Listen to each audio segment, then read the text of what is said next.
आता पाहूया लग्नकुंडलीमध्ये प्रथम स्थानामध्ये जर कर्क राशी असेल किंवा 4 हा आकडा असेल तर ती व्यक्ती कशी असते.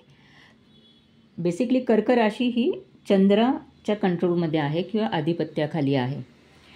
अशी व्यक्ती चंद्राप्रमाणे मऊ असते, जसं विनयशील, बुद्धिमान. ह्या लोकांना पाणी खूप आवडते, त्यामुळे पाण्यामध्ये पोहणे, डुबक्या मारणे, जलाशयात फेरफटका मारणे, मासे धरणे, अशा पाण्याच्या संबंधित सगळ्या गोष्टी त्यांना आवडतात. त्यांना नेहमी गोड अन्न खायला आवडते. ते खूप चांगले उपभोक्ता आहे. त्यांना पित्त प्रवृत्ती असल्यामुळे पित्ताचा त्रास होतो, त्यामुळे तिखट जास्त ते खाणे टाळतात.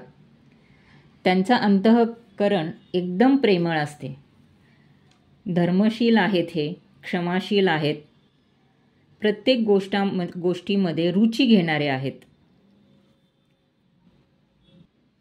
अशी व्यक्ती मध्यम उंचीची, साधारण चेहऱ्याची किंवा गोलसर चेहऱ्याची, सटपातळ परंतु काही स्थूल शरीरसुद्धा आहेत.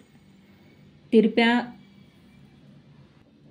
किंवा जलद चालणारी व्यक्ती, दात रुंद असलेली किंवा मोठे असलेली, जे दात बोलताना सहज दिसतात, जास्तीत जास्त बोलताना दात दिसतात.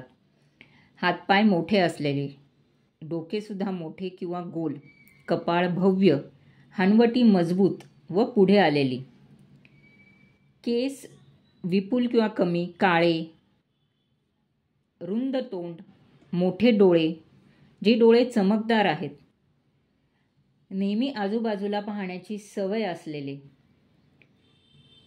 नाक किंचितसे लहान, जसे काही मांजरासारखे, सरळ, कधी नाकपुड्या रुंद व फुगीर असतात. जसे सांगितले, दात मोठे, मजबूत व सफेद असतात. वर्ण साधारणतः गौर, झोपेत घोरण्याची सवय असणारे, बडबडण्याची व चालण्याची सवय असणारे, डुलत चालणारे, असे हे आकर्षक व्यक्तिमत्व आहे.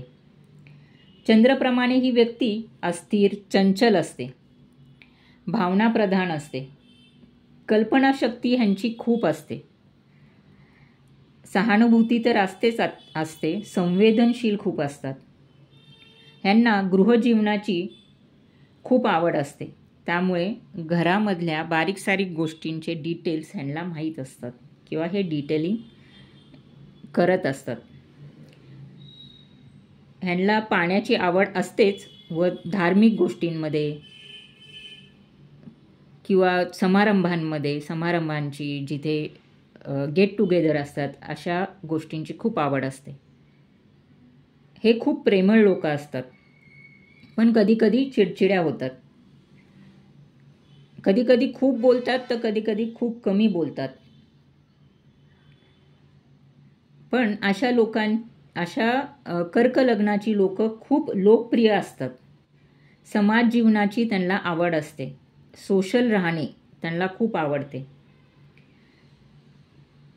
बाकीच्या लोकांना अशा व्यक्तींचे खूप आकर्षण किंवा ओढ असते. लोक ह्यांची वाट पाहत असतात समारंभांमध्ये. ह्यांना जर नोकरी किंवा व्यवसाय करायचा असेल तर पाण्याच्या संबंधित व्यवसाय किंवा हॉटेल्स, खाण्याच्या संबंधित व्यवसाय, खाण्याचे पदार्थ, दुकान किंवा अशी नोकरी ज्याच्यामध्ये अशा बिझनेसेस एन्टँगल्ड आहेत किंवा जोडलेले आहेत. ह्यांना कफचा किंवा अपचनाचा विकार नेहमी संभावतो, कावीळची भीती असते, यकृत विकार किंवा लाईफस्टाईलमुळे होणारे आजार ह्यांना लवकर उद्भवतात, त्यामुळे अशा गोष्टींची ह्यांनी नेहमी काळजी घ्यावी.